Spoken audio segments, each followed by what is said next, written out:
possa compreender as suas verdades nesta noite. Ó Deus, nos colocamos debaixo das suas poderosas mãos e pedimos o teu Espírito Santo para tomar este lugar e falar ao coração do seu povo. Essa é a nossa oração, no nome de Cristo Jesus. Amém e amém. Meus irmãos, gostaria de refletir com vocês nessa noite no texto que se encontra no livro do profeta Isaías, capítulo 40,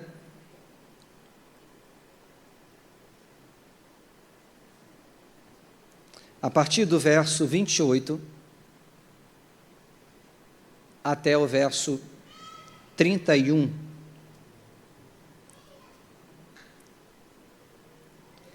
Iremos fazer essa leitura de forma alternada.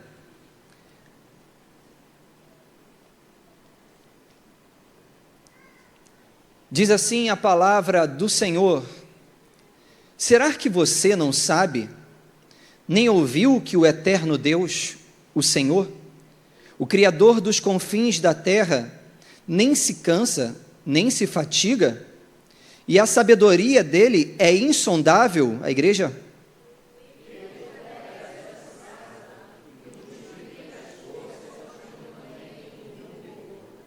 Os jovens se cansam e se fatigam, os moços de exaustos caem, todos, mas os que esperam no Senhor renovam as suas forças, sobem com asas como águia, correm e não se cansam, caminham e não se fatigam.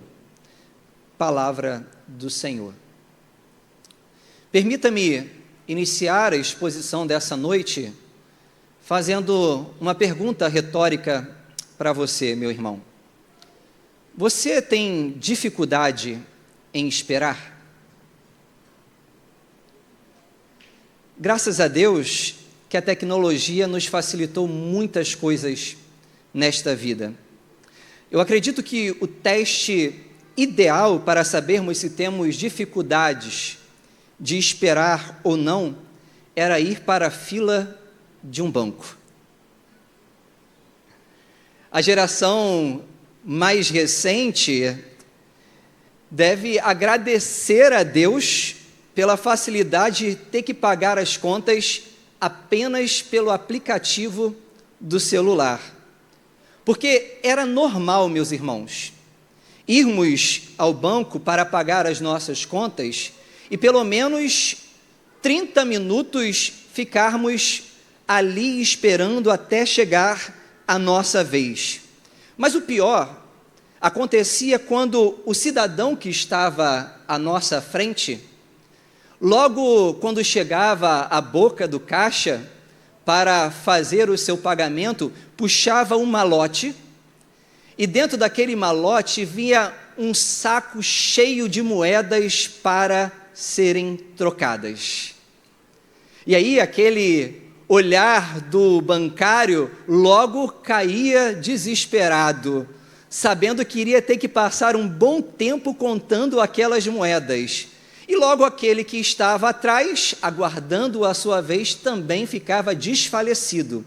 Alguns sequer ousava esperar, se retirava, pegava a sua senha e depois de um bom tempo voltava para pagar as suas contas. Ou seja, a fila de banco era o local ideal para fazer o teste, se nós realmente sabemos esperar ou não sabemos esperar.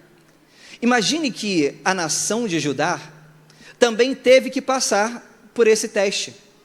O contexto que nós lemos desse livro, do profeta Isaías, remonta a nós um povo que vivia em rebeldia contra Deus, no qual Deus já tinha lavrado a sentença de que eles passariam 70 anos dentro do cativeiro babilônico. Lembremos que as profecias de Isaías, elas são divididas. Até o capítulo 39, Isaías ele está profetizando, olhando para o cativeiro babilônico e convocando o povo para o arrependimento. Quando passamos a ler o capítulo 40, agora, a página muda, assim também as profecias de Isaías, porque a sentença para Judá já estava lavrado.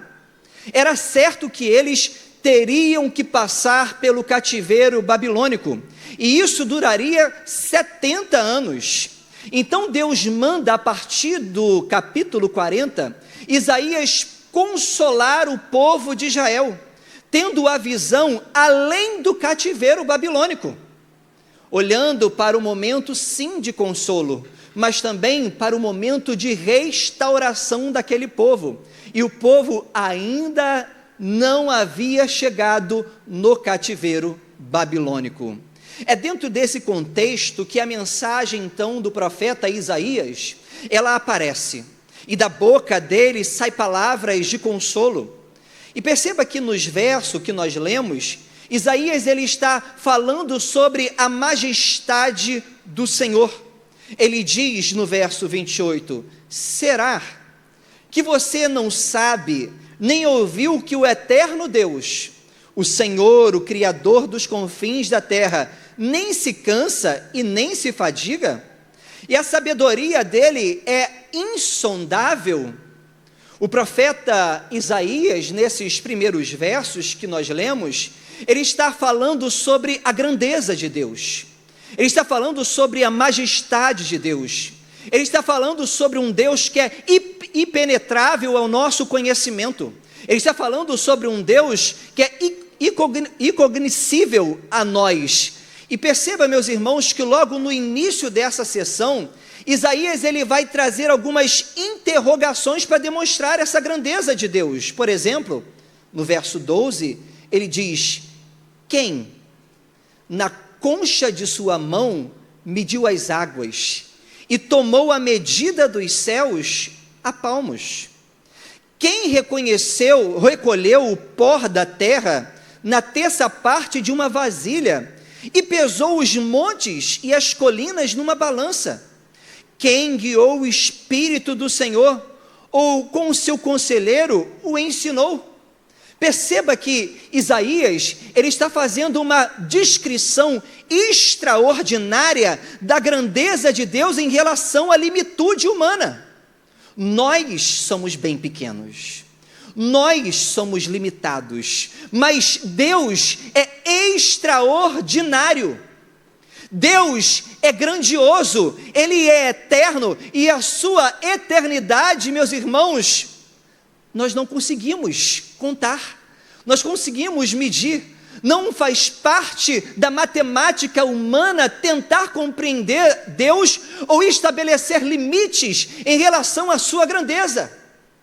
Isaías, ele está justamente olhando para a grandeza de Deus, e ele vai então dizer que esse Deus, que é grande, que é poderoso, que é excelso, ele fortalece o cansado e multiplica as forças daqueles que não têm nenhum vigor. É comparando a grandeza de Deus e olhando agora para aquele que se cansa, é comparando a sabedoria de Deus e comparando ao homem que não tem tanta sabedoria, porque a sabedoria dele é limitada.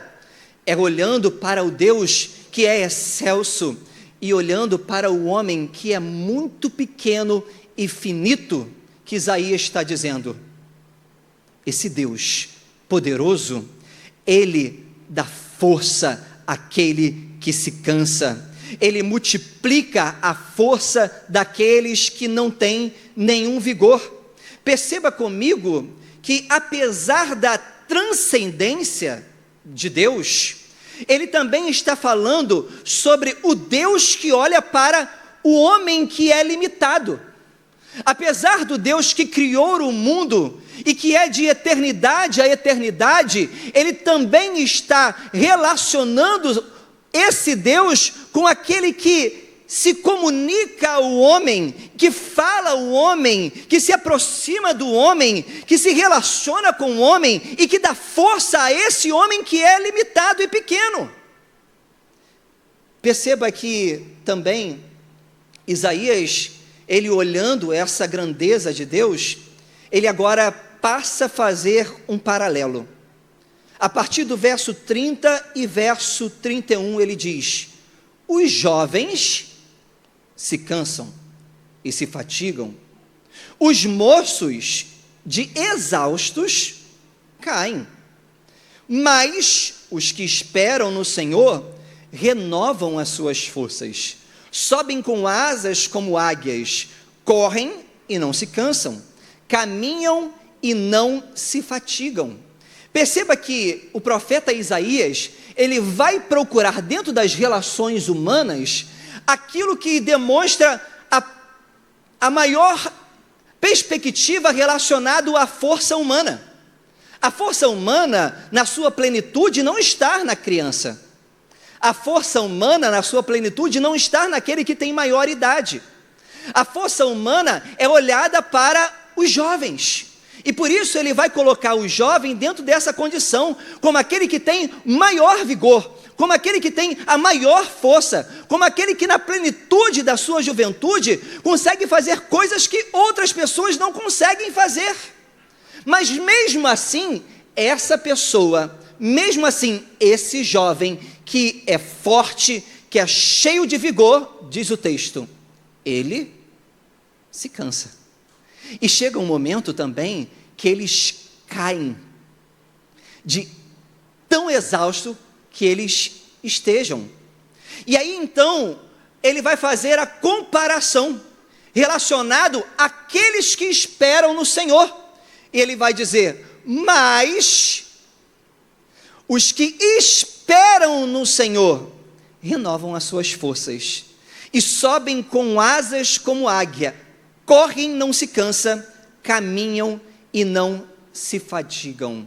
E percebam que essa promessa de não se cansar e não se fatigar está relacionado à palavra esperar no Senhor. E é importante a gente entender que os exilados, eles deveriam agora esperar no Senhor, porque essa é a palavra de consolo do profeta Isaías para um povo que está pensando que vai chegar no exílio babilônico e que o período dele vai ser muito rápido, e logo eles vão retornar para a sua terra prometida, a terra de Israel. Mas o profeta agora, com palavras de consolo, vai dizer, aqueles que esperam no Senhor terão as suas forças renovadas. Meus irmãos, eles teriam que passar ali 70 anos dentro daquele cativeiro. Homens que foram tirados da sua nação, homens que estão longe das suas famílias, homens que estão longe das suas próprias casas e passando por uma condição adversa. Aliás, quando a gente lê o Salmo, o salmista vai dizer que eles chegaram às margens do rio Quebar, eles penduraram suas harpas nos salgueiros, e eles diziam, como nós entoaremos canções alegres estando numa terra estrangeira? Eles estavam expressando naquele momento a situação de como eles chegaram na terra da Babilônia. Eles estavam com o espírito angustiado, triste, sem alegria no coração. As canções alegres que eram costume cantarem, agora as harpas estavam penduradas no salgueiro. Não tinham motivações para entoar louvores a Deus. E o profeta está dizendo, aqueles que esperam no Senhor, eles serão renovados, terão as suas forças multiplicadas. O comentarista bíblico, ele diz algo interessante sobre essa palavra esperar no Senhor.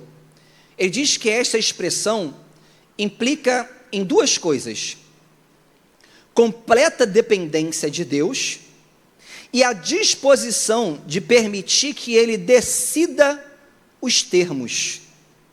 Esperar nele é admitir que não temos outro auxílio, nem em nós, nem em outros. Portanto, somos impotentes até que ele haja. Esperar no Senhor, meus irmãos, diz respeito à dependência dele. Esperar no Senhor diz respeito à disposição no coração de não querer resolver as coisas a partir das nossas próprias forças. Esperar no Senhor diz respeito a esperar que Deus decida os termos. Os que entendem essa verdade de esperar no Senhor, o profeta diz, esses renovam as suas forças. Sobem com asas como águia, correm e não se cansam, caminham e não se fatigam. E é legal a imagem da águia que o profeta ele usa aqui, pois ele está olhando para o processo de renovação que a águia vive. O momento em que ela redobra as suas forças para voos maiores. E diante dessa imagem, ele está dizendo a respeito do que esperam no Senhor. Esses vão correr e não vão se cansar, vão caminhar e não vão se fatigar. Existe aqui, meus irmãos, uma promessa de renovo, uma promessa de multiplicação de forças, independente do que estejamos vivendo. O povo de Israel, eles estavam dentro do cativeiro babilônico. Eles iriam sofrer coisas que antes ainda não haviam visto. Mas Deus está dizendo que independente da situação que eles estivessem, que Deus iria renovar as forças deles se eles esperassem no Senhor. E eu quero, nessa noite, meus irmãos, mesmo diante de uma cultura imediatista que nós estamos inseridos, no qual temos muitas dificuldades em esperar, eu quero falar sobre a importância de esperar no Senhor. Primeiro porque nós servimos um Deus que é majestoso, e por isso nós devemos esperar. O verso 28 vai justamente descrever a majestade de Deus. Ele vai dizer para nós, numa posição interrogativa, será que você não sabe, nem ouviu que o eterno Deus, o Senhor, o Criador dos confins da terra, ele não se cansa, nem se fadiga, e a sabedoria dele é insondável? E esse texto é aplicável a nós outros, e é muito interessante a gente perceber as qualificações que são colocadas a respeito de Deus. O profeta está apresentando o Deus que não tem início e não tem fim, o Criador de toda a existência. Diferente de nós que cansamos, ele está dizendo que Deus não se cansa. Diferente de nós que nos embolamos em tomar decisões, ele está dizendo que a sabedoria de Deus é insondável. Talvez aqueles que estavam caminhando agora para o cativeiro babilônico poderiam estar fazendo até uma crítica relacionada a Deus. Será que o Senhor não está vendo o que eu estou passando? Será que o Senhor não está percebendo a situação adversa que eu estou indo viver na terra da Babilônia? Mas aqui o salmista está dizendo, a sabedoria de Deus é insondável. É Ele quem sabe colocar as peças dentro do quebra-cabeça, e não somos nós. Aliás, meus irmãos, ele está revelando a grandeza de Deus e dizendo, por que você serve a esse Deus que é tão grande que você confessa? Por que você serve a esse Deus que é o dono de toda a sabedoria? Por que você serve a esse Deus que confessa, e confessa que Ele é todo poderoso e criador dos céus e da terra? É por isso que você não deve trabalhar a partir dos seus próprios esforços.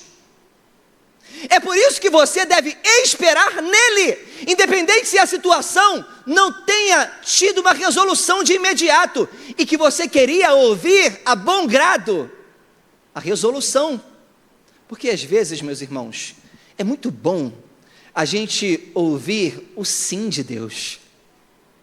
E então, logo nos alegramos e queremos festejar. Mas quando Deus fala para nós, ou melhor, Ele não fala, fica apenas em silêncio. E nesses momentos, nós parecemos que desacreditamos da sabedoria de Deus, porque logo queremos as nossas próprias forças resolver tudo e tomar decisões para tudo.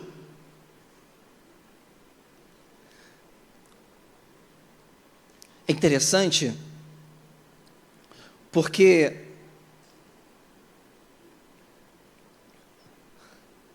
nós devemos fazer algumas perguntas. Será que cremos dessa forma? Por que nós somos tão inquietos? Por que nós somos tão imediatistas? Por que sempre achamos que temos a solução para todas as coisas e temos muita dificuldade de esperar no Senhor? Eu acho importante ratificar as palavras do comentarista, porque ele diz: esperar no Senhor implica em duas coisas: completa dependência de Deus e a disposição de permitir que Ele decida os termos. Meus irmãos, esperar no Senhor é diferente de esperar e colocar expectativas no homem. Porque o homem falha, o homem vacila com a sua palavra, mas aqueles que esperam no Senhor, esses podem ter a certeza que Deus está no controle de tudo e que vai resolver as coisas dentro do seu tempo. Aliás, eu gostaria de ler junto com a igreja o Salmo 40, porque o Salmo 40 nos fala o que o salmista fez. E às vezes nós não entendemos aquilo que o salmista ele falou nesse salmo. O Salmo 40, no verso 1 ao verso 3, e eu peço para que todos leiamos, diz assim a palavra do Senhor, a partir do verso 1: esperei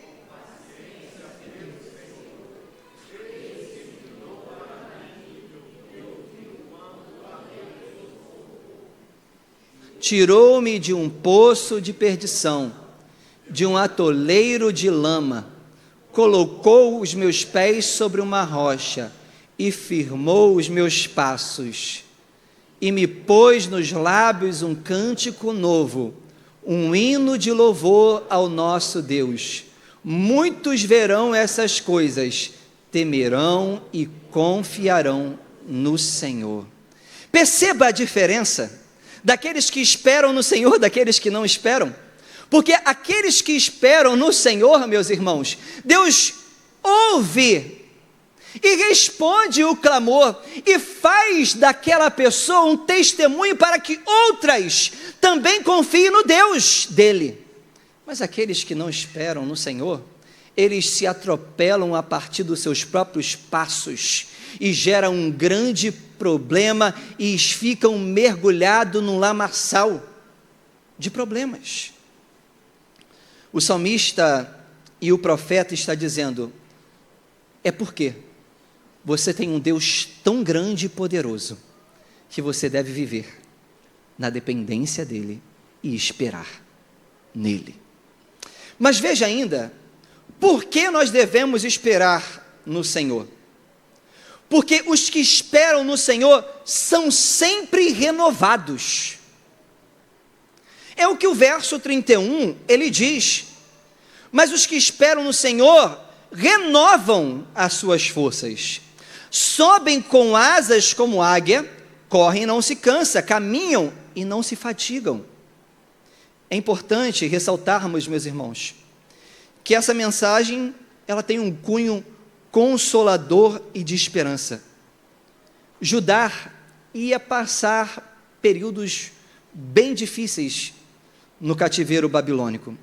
mas Deus permitiu que eles fossem para lá para serem tratados, e determinou antes mesmo da chegada dele, através do profeta, que eles teriam que ir e permaneceriam lá 70 anos. Não seria fácil. Muitos deles estavam pensando que seria chegar na Babilônia com um pé e retornar no outro. Chegou um momento que o profeta disse que é assim para o povo: povo, começa a se envolver na terra, a ter filhos, começa a construir as suas próprias casas, a vender e a comprar, porque o período que vocês vão ficar aí é um período muito longo. E eles estavam pensando que iriam retornar rápido para a sua terra. Por meio do profeta, Deus então vai estar falando de um renovo para aqueles que esperam no Senhor. Meus irmãos, o ano começou. Aliás, esse é o primeiro domingo do ano. E muitos, não sei se é com todos ou parte de vocês, pensam da seguinte forma: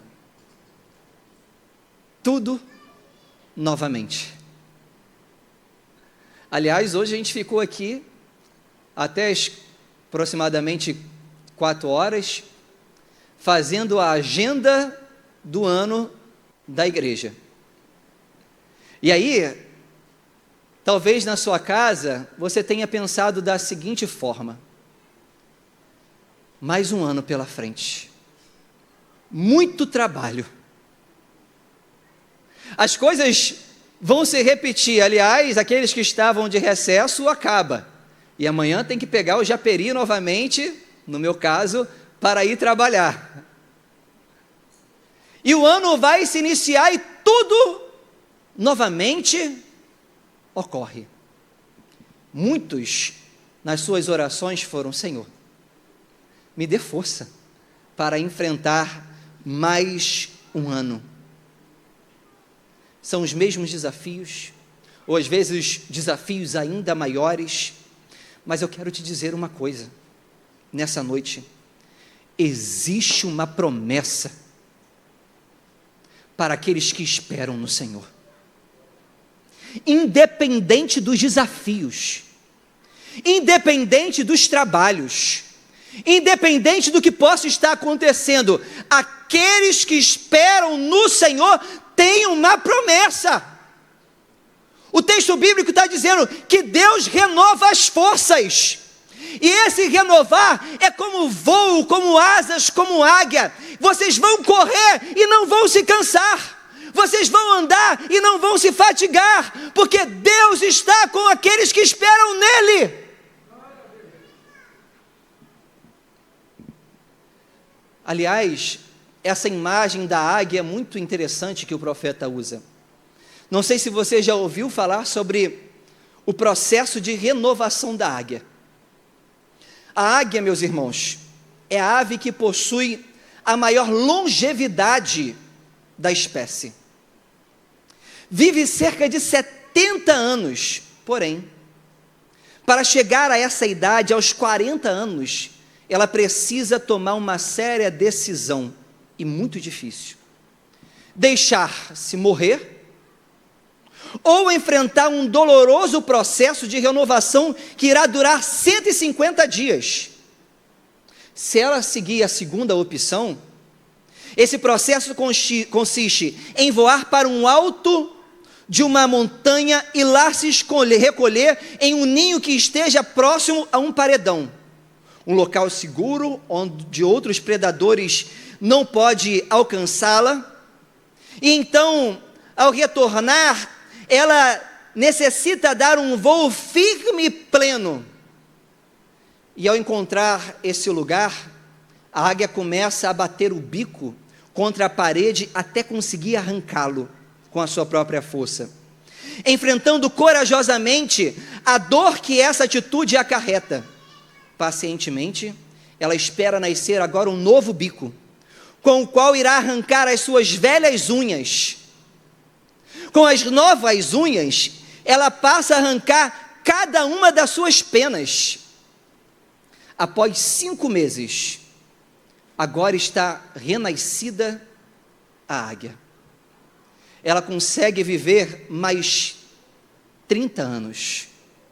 E agora, do lugar alto onde ela está, ela dá o seu voo mais forte, como fosse o voo da sua primeira juventude. Isaías, ele está dizendo sobre esse processo de renovação. Ele vai dizer: aqueles que esperam no Senhor renovarão as suas forças e subirão com asas como águia, correrão e não se cansarão, andarão e não se fatigarão. Meus irmãos, é assim que Deus faz com o seu povo, o povo que espera nele. Sabe por quê? Muitos se cansam e muitos param, porque não esperam no Senhor. Sabe por quê? Muitos param no meio do caminho, porque querem resolver as coisas à sua própria maneira. Querem dar o jeitinho brasileiro para tudo. Meus irmãos, Deus renova a força do crente. Nós estávamos vivendo com o peso do pecado, fatigado. No entanto, o que Jesus fez conosco? Falou: toma sobre vocês o meu jugo, que é suave. Posteriormente a isso, nós fomos então renovados espiritualmente. Nós saímos do cativeiro para a liberdade em Cristo Jesus. Meus irmãos, esperar no Senhor é descansar na certeza que Ele tem cuidado de tudo.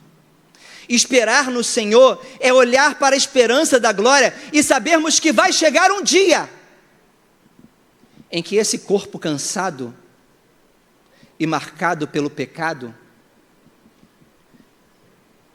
também será renovado. Porque assim como Cristo, na cruz do Calvário, morreu, mas depois ao 3º dia ressuscitou, e agora teve o seu corpo transformado, Ele é a primícia daqueles que dormem. Porque assim também a igreja terão o seu corpo transformado, e não sentirá mais as mazelas do pecado que marca esse corpo terreno. Seremos renovados, assim como a águia, ela se renova. E então subiremos num voo pleno e forte ao encontro do Senhor entre as nuvens. Meus irmãos, aqueles que esperam e olham fielmente para a esperança da glória, esses não se cansam, esses não se fatigam. Eles trabalham, mas porque estão olhando para o alvo, que é Jesus Cristo, eles continuam prosseguindo ano após ano, independente das dores, daquilo que estejam passando nesse terreno. É porque nós temos a esperança eterna, é porque você tem um Cristo que morreu na cruz do Calvário e que deu a vida por nós, é porque você tem um Cristo que já preparou mansões celestiais, é porque você tem um Cristo que te deu a esperança de viver nele, para ele, no gozo dele, que nós não nos cansamos. A todo instante, em Cristo, e pela esperança e a promessa que Cristo fez à igreja, nós seguimos para o prêmio da soberana vocação que está em Cristo Jesus. Meus irmãos, talvez você tenha chegado aqui hoje e tenha se perguntado: mais um ano, mais trabalho. Talvez você já tenha até pensado, quando inicialmente eu trouxe essa introdução, a respeito do teste de esperar e tenha dito: eu acho que eu tenho dificuldade em esperar. Porque eu me lembro que quando eu estava na fila do banco, eu me inquietava com aquilo. No entanto, meus irmãos, eu preciso te fazer uma pergunta. Você sabe o que é esperar no Senhor?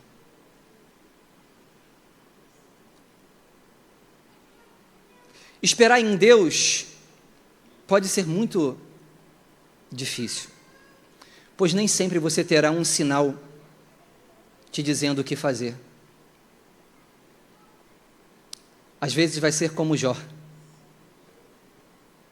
No momento que ele estava mais passando por dificuldade, fez interrogações a Deus. Quando ele pensava que Deus iria falar com ele, o que é que Deus fez com ele? Silêncio.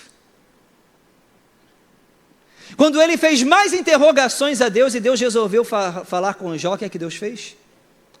O dobro de perguntas a Jó.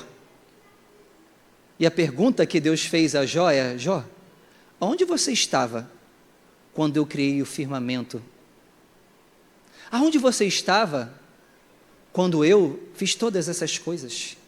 Revelando para Jó a grandeza e a majestade dele. Meus irmãos, iniciamos o ano de 2025. E eu venho, nesse primeiro domingo,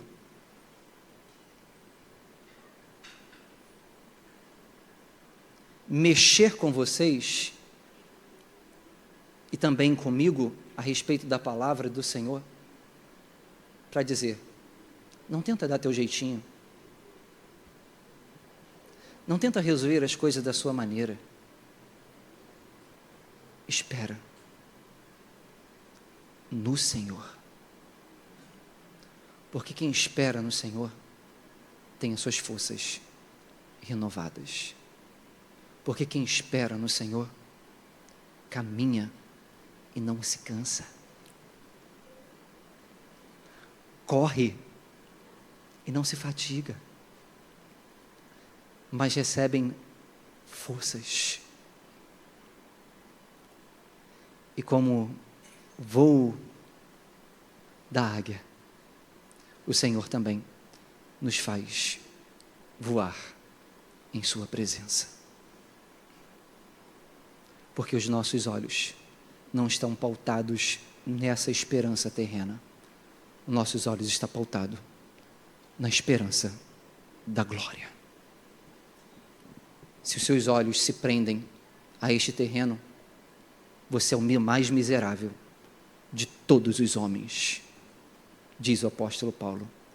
Mas porque a nossa esperança está na glória eterna, nós prosseguimos e não nos cansamos, porque Ele é o nosso renovo. Amém? Nos coloquemos de pé nessa hora.